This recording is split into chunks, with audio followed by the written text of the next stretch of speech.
Welcome to கெம்ஃபை. நான் உங்கள் சதீஷ்குமார். இந்த வீடியோவில் நம்ம எதை பற்றி பார்க்கணும் அப்படின்னா, கிளாஸ் 12ல் கெமிக்கல் கைனெட்டிக்ஸ் அப்படின்னு சொல்லி ஒரு நியூ சாப்டர் ஸ்டார்ட் பண்ணியிருக்கோம். இதுக்கு முந்தின சாப்டர் எது பார்த்துருந்தோம் அப்படின்னா சாலிட் ஸ்டேட் பார்த்துருந்தோம். இப்போ கெமிக்கல் கைனெட்டிக்ஸ் அப்படின்ற நியூ சாப்டர் ஸ்டார்ட் பண்ணியிருக்கோம்.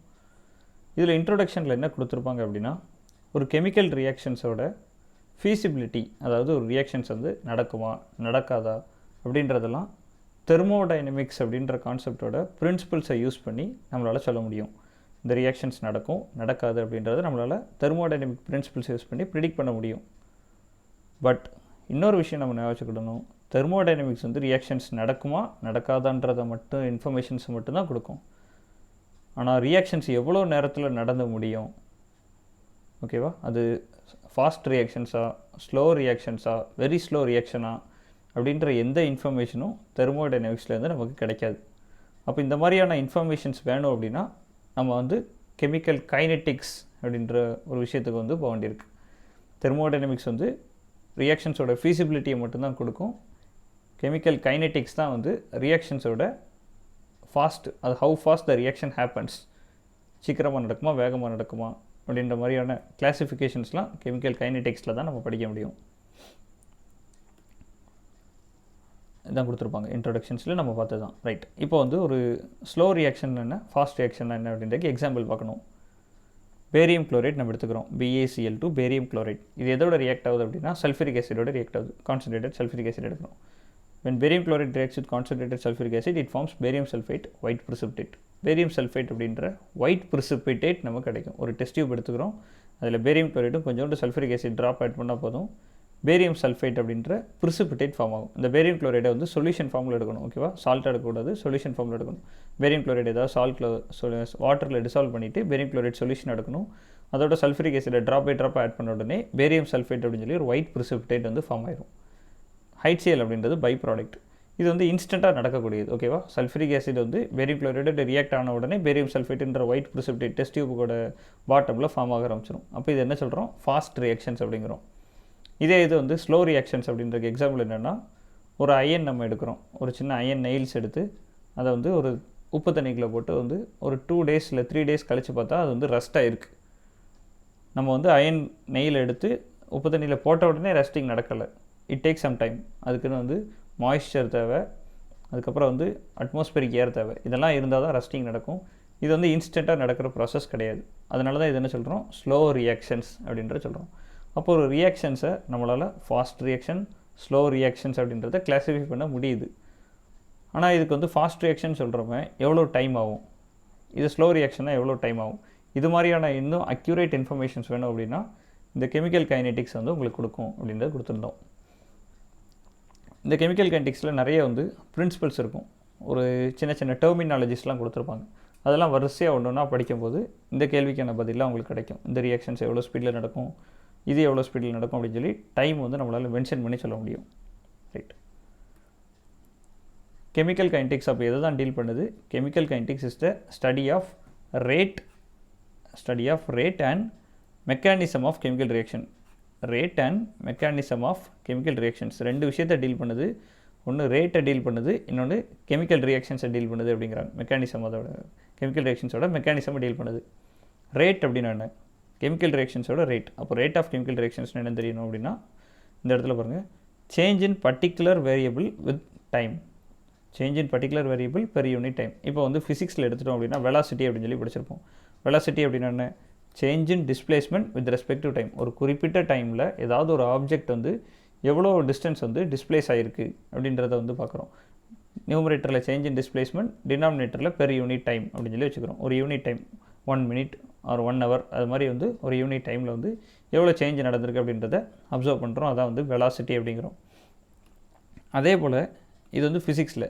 கெமிஸ்ட்ரியில் வந்து நம்ம எதோட ரேட் அப்சர்வ் பண்ணுறோம் அப்படின்னா change in concentration of reactant.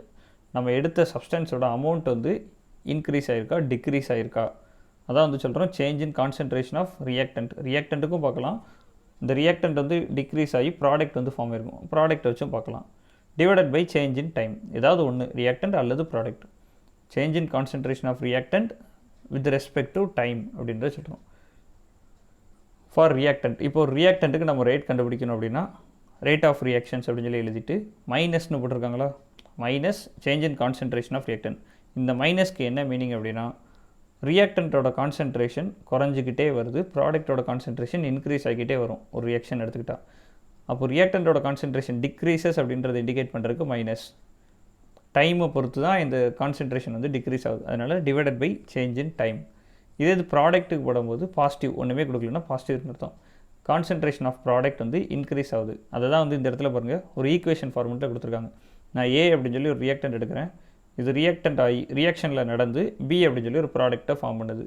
Time ஆக ஆக இந்த ஏ அப்படின்ற ரியாக்டன்ட் கொஞ்சம் கொஞ்சமாக பியாக மாறிக்கிட்டே வந்து ஒரு குறிப்பிட்ட டைமில் எல்லா ரியாக்டன்ட் ஏவும் பியாக மாறிடும். அப்போது ஒரு ரியாக்ஷனில் என்ன நடந்திருக்கு, இந்த ஏவோட அமௌண்ட் வந்து டிக்ரீஸ் ஆகிக்கிட்டே இருக்குது. ஓகேவா, டைம் ஆக ஆக ஏயோட அமௌண்ட் வந்து டிக்ரீஸ் ஆகுது, பியோட அமௌண்ட் இன்க்ரீஸ் ஆகுது. இந்த டிக்ரீஸ் எப்படி இருக்கும் அப்படின்னா கிராஜுவல் டிக்ரீஸான்னு கேட்டால் நிச்சயமாக இல்லை. இது வந்து எப்படின்னா ஒரு எக்ஸ்போனன்ஷியல் டிக்ரீஸாக தான் இருக்கும். இந்த கொடுத்துருக்கோம் பாருங்கள், ஒரு கிராஃப் மாதிரி கொடுத்துருக்கோமா. கான்சன்ட்ரேஷன் எப்படி இருக்கும் அப்படின்னா, இப்போ ஏ அப்படின்றது ரியாக்டன்ட், பின்றது ப்ராடக்ட். கான்சன்ட்ரேஷன் ஆஃப் ரியாக்டன்ட் வந்து டிக்ரீஸ் ஆகும். டிக்ரீஸ் ஆகிறது ஒன்றும் இந்த மாதிரி கிராஜுவலெல்லாம் டிக்ரீஸ் ஆகாது, அப்படியே வந்து எக்ஸ்போனன்ஷியல் டிக்ரீஸ் தான் இருக்கும். அதாவது மொதல் வந்து ரியாக்ஷன்ஸ் கான்சன்ட்ரேஷன் வந்து ரொம்ப ஸ்பீடாக டிக்ரீஸ் ஆகிடும், அப்புறம் கொஞ்சம் கொஞ்சமாக டிக்ரீஸ் ஆகுது அப்படிங்கிறாங்க. அதே மாதிரி ப்ராடக்ட்டோட அமௌண்ட்டும் கிராஜுவலெல்லாம் இன்க்ரீஸ் ஆகாது, இது மாதிரி கிராஜுவலாக இன்க்ரீஸ் ஆகாமல் எக்ஸ்போனன்ஷியல் க்ரோத் தான் இருக்கும். ஓகேவா, அதுக்குமே வந்து அப்படியே எக்ஸ்போனன்ஷியல் க்ரோத் கொஞ்சம் கொஞ்சமெல்லாம் இன்க்ரீஸ் ஆகாமல் முதல் லைட்டாக இன்க்ரீஸ் ஆகிற மாதிரி இருக்கும், அப்புறம் ரொம்ப இன்க்ரீஸ் ஆகும். அப்போ வந்து எக்ஸ்போனன்ஷியல் க்ரோத் இருக்கும் அப்படிங்கிற சொல்கிறோம். Concentration of reactant exponential decrease, product வந்து எக்ஸ்போனன்ஷியல் இன்க்ரீஸ், கிராஜுவல் கிடையாது. இதை நல்லா ஞாபகம் வச்சுக்கிடணும். ரியாக்டன்ட்டோட அமௌண்ட் வந்து குறையும், ப்ராடக்ட்டோட அமௌண்ட் வந்து இன்க்ரீஸ் ஆகும். ரியாக்டன்ட்டோட அமௌண்ட் டிக்ரீஸ் ஆகுதுன்றதை மென்ஷன் பண்ணுறதுக்கு தான் ரேட் ஆஃப் ரியாக்ஷன் என்ன யூஸ் பண்ணியிருக்கோம், மைனஸ் சைன் யூஸ் பண்ணியிருக்கோம். ப்ராடக்ட்டோட கான்சன்ட்ரேஷன் இன்க்ரீஸ் ஆகுதுன்றதை குறிக்கிறக்காண்டி ப்ளஸ் சைன். பட் நம்ம ப்ராப்ளம் சால்வ் பண்ணும்போது இந்த ப்ளஸ் மைனஸ்லாம் யூஸ் பண்ண மாட்டோம். ஓகேவா, நம்ம வந்து கன்வீனியன்ஸ்க்காக, ஃபார் த சேக் ஆஃப் கன்வீனியன்ஸ்க்காக ஜஸ்ட் வந்து இதெல்லாம் அவாய்ட் பண்ணுவோம். இந்த ப்ளஸ் மைனஸ் சிம்பிள்ஸ்லாம் வேண்டாம் அப்படின்ற மாதிரி அவாய்ட் பண்ணுவோம். ரைட். ரேட் ஆஃப் ரியாக்ஷன்ஸ் ஜென்ரலாக பார்க்கும்போது minus d A divided by d t. D A அப்படின்லாம் கொடுத்தாங்க அப்படின்னா டின்றது சேஞ்சை குறிக்கிறது, வெரி வெரி ஸ்மால் சேஞ்ச் அப்படின்னா வந்து டிஏ அப்படின்னு சொல்லி யூஸ் பண்ணணும். ஒரு சின்ன டைம் சேஞ்ச், ஒரு 0.5 செகண்ட்ஸ் ஆர் 0.05 செகண்ட்ஸ், இதில் எவ்வளோ ரியாக்ஷன் வெரியாக இருக்குது, எவ்வளோ கான்சன்ட்ரேஷன் வெரியாக இருக்குது அப்படின்னு சொல்லி பார்த்தீங்கன்னா இதெல்லாம் ஸ்மால் டைம். அப்போ கான்சன்ட்ரேஷன் வேரியேஷனும் ரொம்ப ஸ்மாலாக தான் இருக்கும், அதனால் டிஏ அப்படின்னு யூஸ் பண்ணுறாங்க. இதே ரேட் ஆஃப் ரியாக்ஷன்ஸ் வந்து ரொம்ப அதிகமாக இருந்துச்சுன்னா அந்த டிஏ டிவிலாம் யூஸ் பண்ணக்கூடாது. ஓகேவா, இது வந்து ரியாக்டன்ட் யூஸ் பண்ணியிருக்காங்க, அதனால் வந்து நெகட்டிவ். இது வந்து ப்ராடக்ட், பின்றது ப்ராடக்ட், அதனால் டிபி அப்படின்னு சொல்லி பாசிட்டிவ் யூஸ் பண்ணியிருக்காங்க. ரைட். ரெண்டுமே வந்து டைம் வேரியேஷனில் எவ்வளோ நடந்திருக்கு, ரியாக்டன்ட் எவ்வளோ குறைஞ்சிருக்கு, ப்ராடக்ட் எவ்வளோ ஃபார்ம் ஆயிருக்கு அப்படின்றத இண்டிகேட் பண்ணுறது. ரைட். அப்போ இந்த வீடியோவில் நீங்கள் என்ன பார்த்துருந்தோம் அப்படின்னா, ஒரு ரியாக்ஷன்ஸ், ஒரு கெமிக்கல் கைனடிக்ஸ் அப்படின்றதுல தெர்மோடைனமிக்ஸ் வந்து உங்களுக்கு வந்து எதெல்லாம் வந்து அப்ளிகபிள் ஆகும், எதில் வந்து ஃபெயில் ஆகிருது அப்படின்றத வந்து முதல் சொல்லியிருப்போம். தெர்மோடைனமிக்ஸால் ரியாக்ஷன்ஸோட ஃபீசிபிலிட்டியை கண்டுபிடிக்குமே தவிர டைம் வந்து அதெல்லாம் சொல்ல முடியாது அப்படின்றத சொல்லியிருப்போம். ஸ்லோ ரியாக்ஷன்ஸ் என்ன, ஃபாஸ்ட் ரியாக்ஷன்ஸ் என்ன அப்படின்னு பார்த்துருந்தோம். அப்புறம் ஒரு கெமிக்கல் ரியாக்ஷன்ஸ்க்கு ரேட் எப்படி எழுதுறது அப்படின்னு சொல்லி பார்த்துருந்தோம். ரியாக்டன்ட்டுக்கு எப்படி, ப்ராடக்ட்டுக்கு எப்படி தனித்தனியாக பார்த்துருந்தோம். ரைட். இவ்வளோ தூரம் உனக்கு அண்டர்ஸ்டாண்டிங் ஆயிருந்துச்சுன்னா ஒரு ரெண்டு கொஸ்டின்ஸ் மட்டும் நான் கொடுத்துருக்கேன். இந்த ப்ராப்ளம் வந்து பார்த்துட்டோம் அப்படின்னாலே உங்களுக்கு இன்னும் கிளியர் ஐடியா கிடச்சிட்டா இல்லைன்றது உங்களுக்கே தெரிஞ்சிடும். when a chemical reaction takes place during the course of reaction the rate of reaction, ஒரு கெமிக்கல் ரியாக்ஷன்ஸ் நடக்குது டூரிங் த கோர்ஸ் ஆஃப் ரியாக்ஷனாக ரியாக்ஷன் நடக்கும்போது ரேட் என்ன ஆகுது, ஓகேவா, ரேட் என்ன ஆகுது அப்படின்னு சொல்லி கேட்டிருக்காங்க. ரேட் ஆஃப் ரியாக்ஷன், ஓகேவா, rate of reactions is directly proportional to concentration of reactant. ரியாக்டன்ட்டோட கான்சன்ட்ரேஷனை தான் டிபெண்ட் பண்ணி இருக்கும். ஒரு ரியாக்ஷனோட ரேட் வந்து ரியாக்டன்ட்டோட கான்சன்ட்ரேஷனை தான் டிபெண்ட் பண்ணியிருக்கும், ப்ராடக்ட் கிடையாது. ரைட். ரியாக்டன்ட்டோட கான்சன்ட்ரேஷன் எப்படி வந்து இன்க்ரீஸ் ஆகுதா டிக்ரீஸ் ஆகுதா, நம்ம ஏற்கனவே கொடுத்துருந்தோம்ல, ஒரு கிராஃப் மாதிரி கொடுத்துருந்தோம்ல, கான்சன்ட்ரேஷன் ஆஃப் ரியாக்டன்ட் டிக்ரீசஸ். அப்போது ரியாக்ஷனோட ரேட் வந்து என்ன ஆகும் அப்படின்னு சொல்லி கேட்டாங்கன்னா டிக்ரீசஸ் அப்படின்றது தெரிஞ்சிருக்கணும். இன்க்ரீஸ் ஆகாது, டிக்ரீசஸ். அப்போது keeps on decreasing with time. இந்த இடத்துல பார்த்தீங்கன்னா எக்ஸ் ஆக்சிஸில் டைம் எடுத்திருப்போம், ஒய் ஆக்சிஸில் கான்சன்ட்ரேஷன். டைம் ஆக அதாவது டைம் இன்க்ரீஸ் ஆக கான்சன்ட்ரேஷன் ஆஃப் ரியாக்டன்ட் டிக்ரீஸ் ஆகும். இது வந்து டைரக்ட்லி ப்ரொபோர்ஷனல் அப்படின்றாங்க. அப்போ கான்சன்ட்ரேஷன் ஆஃப் ரியாக்டன்ட் டிக்ரீஸ் ஆனிச்சுன்னா ரேட்டும் என்ன ஆகும், டிக்ரீசஸ். எந்த ஆப்ஷன் மேட்ச் ஆகுது, keeps on decreasing with time. இந்த டிக்ரீசிங்லேயே கிராஜுவல் டிக்ரீஸாக எக்ஸ்போனன்ஷியல் டிக்ரீஸான்னு கேட்டால் எக்ஸ்போனன்ஷியல் டிக்ரீஸ்னு சொல்ல தெரியணும். ஒன் மோர் இன்ஃபர்மேஷன், இப்போ வந்து இந்த எக்ஸ்போனென்ஷியல் கர்வை பொறுத்த வரைக்கும் எப்போவுமே இந்த ஜீரோன்றதை டச் பண்ணாது. ஒரு இன்ஃபினிட்டி டிஸ்டன்ஸில் கூட ஆர் இன்ஃபினிட்டி டைமில் கூட ஏதாவது ஒரு சின்ன வேல்யூ இருந்துக்கிட்டே இருக்கும். Exponential curve never meets zero. ஜீரோன்ற அந்த இதை வந்து மீட் பண்ணவே செய்யாது. இந்த கர்வும் இந்த லைனும் வந்து எப்போவுமே டச் ஆகாது. ஒரு குறிப்பிட்ட டிஸ்டன்ஸ் மீட் பண்ணாலும் கூட ஏதாவது ஒரு சின்ன வேல்யூவாவது இருக்கும். Right. For A reversible reaction A + B gives C + D. Reversible அப்படின்னா ஃபார்வர்ட் பேக்வர்ட் ரெண்டுமே நடக்கும் அப்படின்றது reversible. For a reversible reaction A + B gives C + D. The graph for rate of reaction with time is given below. இது வந்து ஒரு சின்ன graph மாதிரி கொடுத்துருக்காங்க, ரேட்டும் டைமுக்கும் வச்சு. இதில் P அப்படின்றது என்ன, Qன்றது என்ன, R என்ன அப்படின்றத கேட்டிருக்காங்க. இப்போ தான் பார்த்துருந்தோம் நம்ம. P அப்படின்றது என்ன அப்படின்னா ஃபார்வர்ட் ரியாக்ஷன். ஓகேவா, ஃபார்வர்ட் ரியாக்ஷன். Q அப்படின்றது இந்த இருக்குல்ல மொத்தம் கொடுத்துருக்காங்க பாருங்கள். Rate of forward reaction, backward reactions அப்படின்னு சொல்லி வரிசையாக கொடுத்துருப்பாங்க. இதில் வந்து பாருங்கள், இதில் வந்து A + B gives C + D அப்படின்னு இருக்கும். A + Bன்றது என்னது, ரியாக்டன்ட். C + D அப்படின்றது ப்ராடக்ட். ஃபார்வர்ட் ரியாக்ஷனில் என்ன ஆகுது, ரியாக்டன்ட்டோட கான்சன்ட்ரேஷன் குறைஞ்சிக்கிட்டே வரும். ஓகேவா, ஃபார்வர்ட் ரியாக்ஷன் அதாவது A + B gives C + D வருதா, இதுதான் forward reaction. A + B gives C + D, இதுதான் வந்து ஃபார்வர்ட் ரியாக்ஷன்ஸ் அப்படிங்கிறோம். ரியாக்டன்ட்டோட கான்சன்ட்ரேஷன் என்ன ஆகுது, டிக்ரீஸ் ஆகிக்கிட்டே வருது. இப்போ இந்த P அப்படின்றது பாருங்கள், ரேட் வந்து டிக்ரீஸ் ஆகுது. ரேட் வந்து டிக்ரீஸ் ஆனிச்சுன்னா என்ன அர்த்தம், அப்போ இதுதான் வந்து reactant.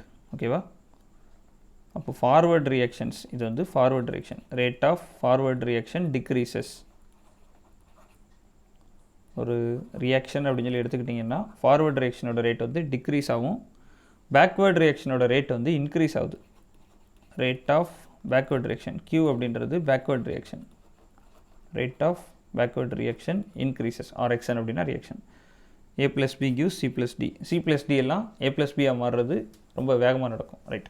Rate of forward reactions, Qன்றது ரேட் ஆஃப் பேக்வேர்ட் ரியாக்ஷன்ஸ். அப்போ இந்த ரெண்டும் மீட் பண்ணுற இந்த பாயிண்ட் என்ன அப்படின்னா இதான் வந்து ஈக்குலிபிரியம் அப்படிம்பாங்க.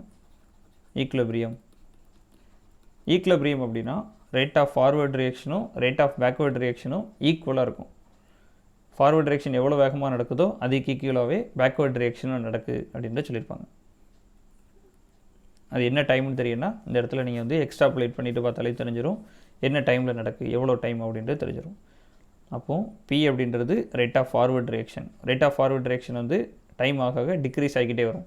Rate of backward reaction increase ஆகிக்கிட்டே போகும். R அப்படின்றது ஈக்குலிபிரியம். எந்த ஆப்ஷனில் மேட்ச் ஆகுதுன்னு பாருங்கள். P அப்படின்றது என்ன சொன்னோம், rate of forward reaction. Q அப்படின்றது rate of backward reaction. R அப்படின்றது ஈக்குவல். ஆப்ஷன் B வந்து மேட்ச் ஆகும். மிச்ச ஆப்ஷன்லாம் வந்து இதுக்கு வந்து மேட்சே கிடையாது. இந்த ரெண்டு தான் வந்து கொஞ்சமாவது கம்பேரிசன். இந்த ரெண்டு பார்த்திங்க அப்படின்னா completely different. Concentration of product, reactants, rate of reactions அப்படின்றது இதெல்லாம் வந்து கம்ப்ளீட்லி டிஃப்ரெண்ட். ரைட்.